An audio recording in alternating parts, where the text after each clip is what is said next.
All right, everybody, Jimmy, Eric, and Graham here with Vortex Edge, and today we're going to be talking about hunting-related items, and more specifically, the old scatter gun for this year's turkey season and many turkey seasons to come. And on the cart in front of us, you see we got a couple of different shotguns here, and two of them are smaller, more lightweight, a little bit more easy to pack into the field. They're 410s. And yes, like we said, we are talking about turkey hunting here. We're going to get into that in a moment.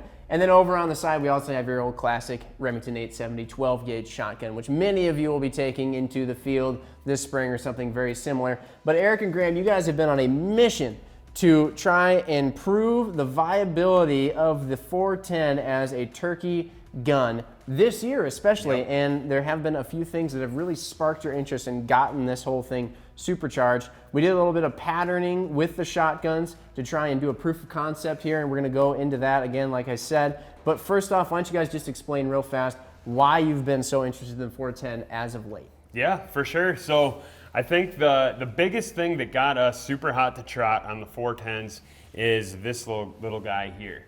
This is a 410 Federal TSS tungsten super shot number 9 shot shell. So what those numbers on the shot shell mean is as you go up higher in number, so this is a number 9, you're going to have a very small BB, which takes up less space than something that's bigger in size. So for comparison here, we have a 12 gauge number 5. This is a 3-inch, but if you were to compare a 2 3/4 inch number 5 to a 3-inch number 9, you're getting just under 300 BBs of number 9 shot in the 410, as opposed to about 230 BBs in a number 5 in a 2 3/4 inch 12 gauge. So kind of that's what got us super excited about pushing the limits of the 410, and then what originally or eventually motivated us to start pushing it out to some of these longer distances. Right. Absolutely. And piggybacking off of what Eric said, you know, anytime you're hunting or shooting, the goal is always to get that next generation involved and keep them interested in it. So as someone with young children, a 410 is an option that makes it an effective turkey killing machine, and it's not intimidating to a young kid. Yeah, not going to punish your shoulder, not going to push you all around. Now, of course, you did mention, like you said, pellet size or BB size matters here. And you can get a number 9 or these really small BBs in a lead shot as well. But that's not something that you would necessarily want to do. That's like bird shot. It wouldn't really be that effective on a turkey. The thing that makes these special in particular is what they're made out of, right? And so it's that tungsten material that makes these way more dense than regular lead shot. And I think that there's a statistic out there that actually says that these, each BB within this number 9 410 here, made out of this TSS material, carries as much stopping power or put down power on a bird as each one of the BBs out of this number 5. Am I correct? Exactly, exactly. So that's really saying something. If you can still get a lot of BBs downrange, that's really the ideal scenario, because we are scattering a pattern. We want to have the maximum chance of getting one of those BBs on target where we know it's going to effectively dispatch our animal. If we can send more of those downrange and each one of them still has the stopping power that we need to put down a turkey, then we're really in the chips. And that's where these kind of become more viable, right? Exactly. Think about your shot shell as the hornet's nest. Like, are you going to release a hornet's nest of 50 hornets, or do you want to release 500 hornets to do the job? So more hornets, more better. Exactly. Absolutely. So like we said, we did a little bit of patterning here, and this is actually one of the things that we also want to suggest, that as many people out there who are going to go turkey hunting or use a shotgun for any sort of, even competition guys do this actually too. So if you can have the means to do it, go out and pattern your shotgun. Actually see how it's performing downrange. Sometimes you'll find interesting areas where your pattern is opening up. You might have a gap in your pattern somewhere that you want to be aware of or address somehow. Maybe you can it can cause you to change chokes or change ammo, something like that. We're going to show you some of our targets here, but we patterned at 20, 40, and for kicks to see what would happen at 60 yards as well. Some realistic potential turkey distances that we're seeing around here in Wisconsin. Why don't we go through these targets and explain each one. You're going to see also some B-roll of us shooting out at the range too. Yeah, absolutely. So I think starting out here, Graham, that I believe is that's you, Eric. This is you. Yep. Yes. So we'll switch here. Swap there. But we'll kind of get into this. So this is a 20-yard target. Graham has his 20-yard target here. again, we've got a Savage 301 and a CVA Scout. CVA Scout, yep. So as you can see here, like just from like understanding that pellet count, I think is the biggest thing here when determining stopping power of a 410. I'll hold up the control, the old 12 gauge. Yeah, so the 12 gauge here is a great comparison, and you'll see as we get on, like that's where the 410 really starts to shine.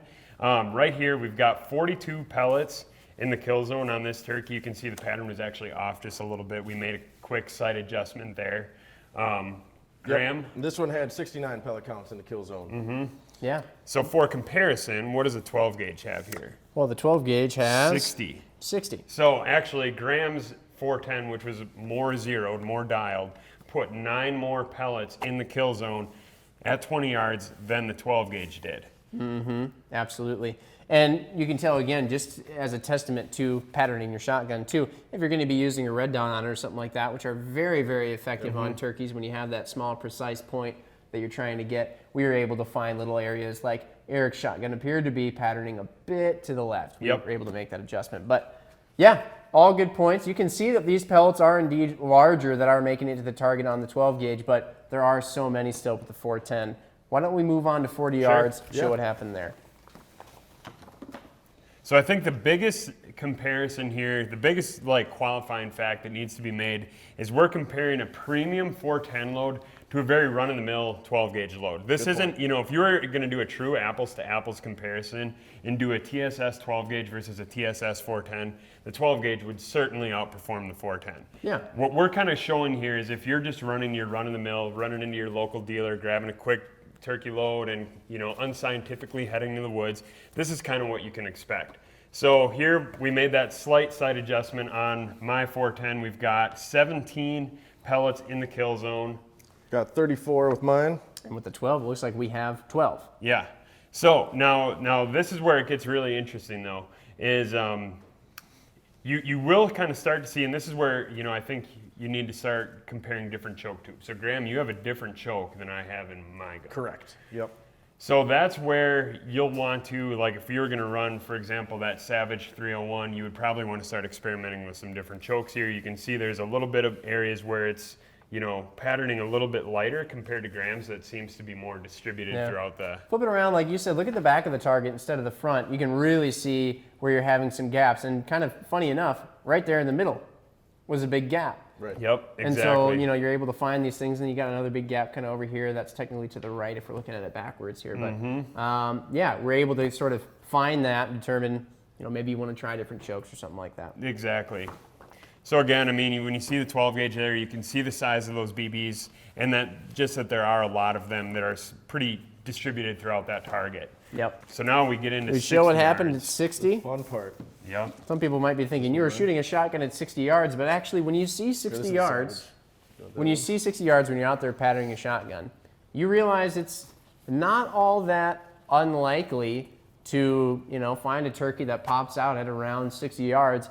And I'm sure many people see it all the time and think it's closer than it is. Exactly. Or maybe they know what distance it's at and they're thinking, that's right on the edge, it's right on the verge. Well, patterning your shotgun at that distance will allow you to know just what you can expect. So exactly. I've got the old 12 gauge here once again, and then Eric and Graham have their 410s.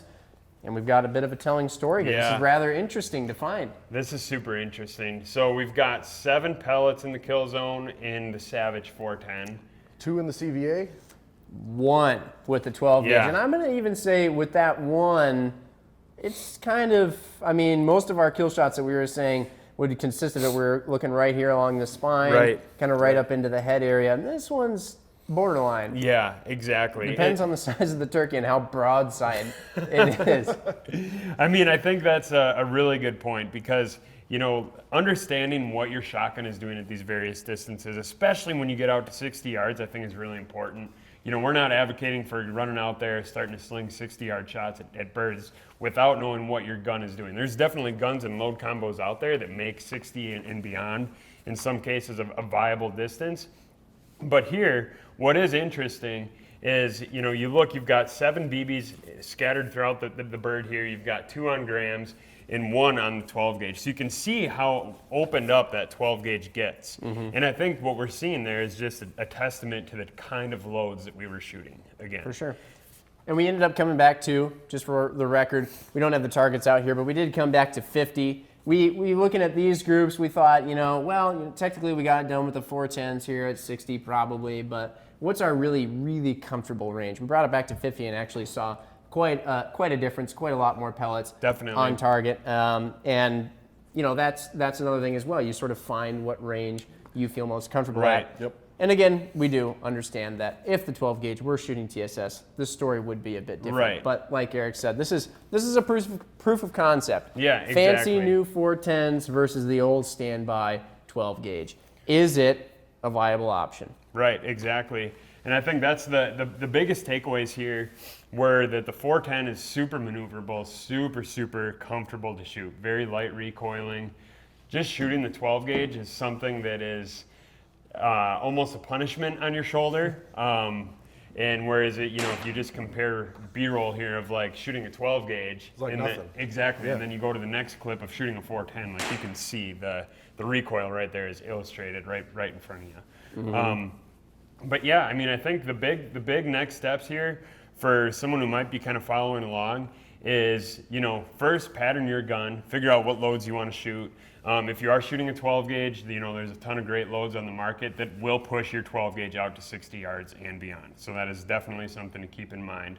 If you are shooting a 410, kind of do some experimenting. I think a lot of the videos that we watched beforehand suggested 40 yards is about that max. 40 was about that sweet spot, yep. Yeah, and we saw, I believe, 12 to 13 BBs at 50 yards out of the 410. And just for folks following along, I think they suggest about 4 BBs in the kill zone to have a viable knockdown of a turkey. There's a couple other things where you could take this. If you wanted to get into it, take it a bit further, you could start looking at ballistic gelatin and seeing, okay, is 1 BB out of the 12 gauge equivalent to 7 out of the 410? That's something that we don't know because we don't have ballistics gel. That could be something that maybe we dispel further down the road. But just more food for thought. I think personally where I land on that is if I compare 7 chances in the kill zone to 1 chance in the kill zone, even if these 7 don't have necessarily the same amount of energy as that 12 gauge, I'm going to take the greater number any day of the week. You got a shot at that point. Yep. For sure. And again, like we said, if you got a youngster that you want to take out turkey hunting with you and you just don't want to put him with a 12 gauge yet with those big turkey loads, this could be a great option as well. I think that about does it. Concept pretty much proven. If you guys have any thoughts around the old 410, if that's what you're going to be using this year, definitely let us know in the comments below. Or just, whatever else you like using. If you can't get away from the old standard 12 gauge, let us hear about it too.